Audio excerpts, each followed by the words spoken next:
Okay guys, I just wanted to show you an update of the harvest of the European Nightcrawler bin, that humongous 45 gallon. So what I ultimately ended up doing was taking this 10 gallon container, and I just would remove a certain quantity of castings, put it here, let it dry out a little bit, and I would come here, you know, every day, and I would just sift it through my hands like this, incorporate the top part which was drying out with the bottom part that was still a little, a little bit wet, and that way it dried out quickly. Any worms that I saw, I picked out by hand and put back into the 45 gallon bin. And then once the material was dry enough, I sifted it.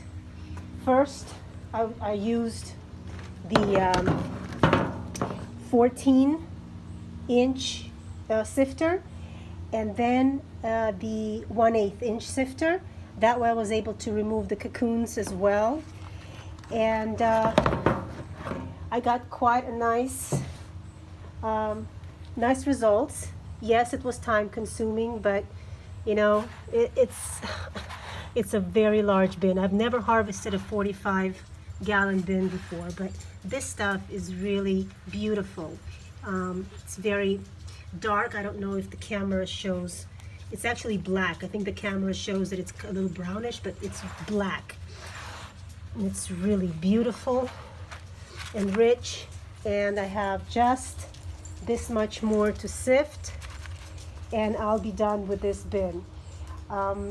It took me a lot longer than I anticipated, because at first I did I decided to do the same thing that I do with my 14 gallon bin, which was to move all the finished castings to one side and then feed the other side, and waiting for the worms to migrate to the food, to the new food. But unfortunately, these guys, while a lot of them did move, a lot of them didn't, and they stayed in the castings.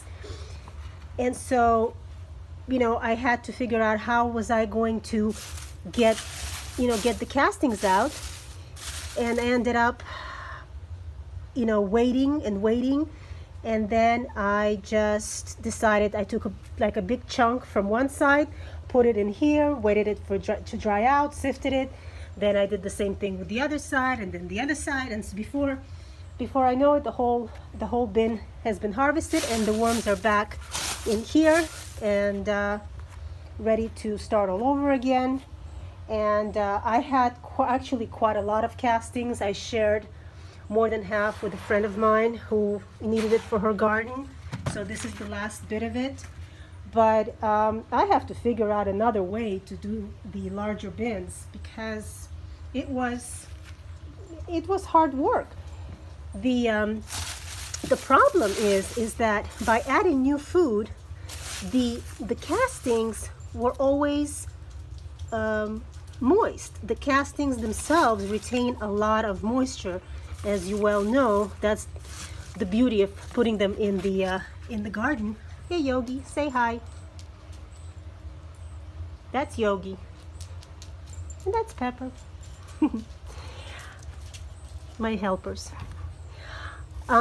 So yeah, it was too moist, so I couldn't sift it.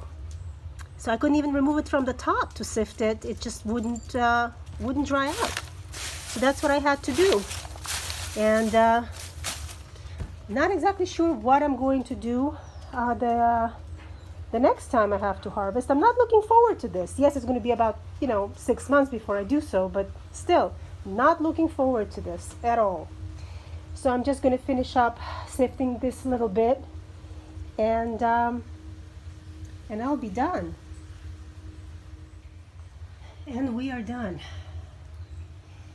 So this is the mortar tray where I'm going to keep the castings for now. And This is ready to go into the garden. Great stuff. People pay top dollar for this. I'm going to cover it with just a plastic bag just to keep the moisture in, because I'm not going to use it right away, but soon.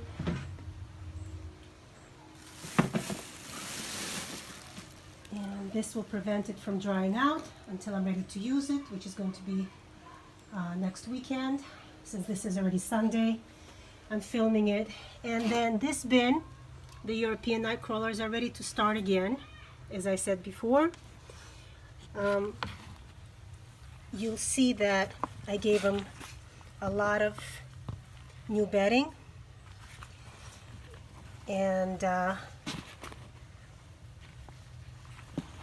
they have settled in. It's been quite a hectic couple of months for them, because I was in here all the time checking on them and making sure that things were ready to be sifted, and they were not. But you can see how it looks like now and how it's going to look when we harvest it again, probably in 5 months or 6 months. A lot of bedding. The guys are spread out.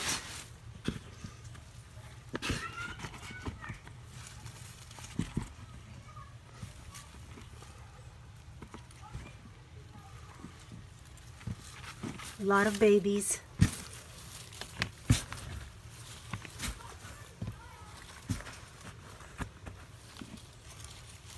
It's already, it's been 2 months since I started adding new food and new bedding in, and you can see already how many castings I have.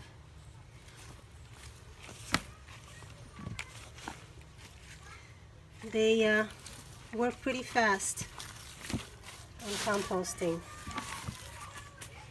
It is warming up here. We've had some, 90-degree and above temperature. So this is the only bin really that I have outside, aside from my experimental onion bin. So I want to make sure, even though it's in the shade, I want to make sure to keep it cool, because we're going to get some hundreds here. Okay, these guys are going to be left alone. I can't believe I'm finished. There really isn't a right way and a wrong way to harvest. It depends on your time, your available tools, and your needs. If you have the time, you can do it slowly. You can let everything dry out. If you need it right away, you have to figure out a different method. So trial and error, I guess. But they're back to their bin, back to composting. And this is what I cover it with, my shade cloth. And we're done.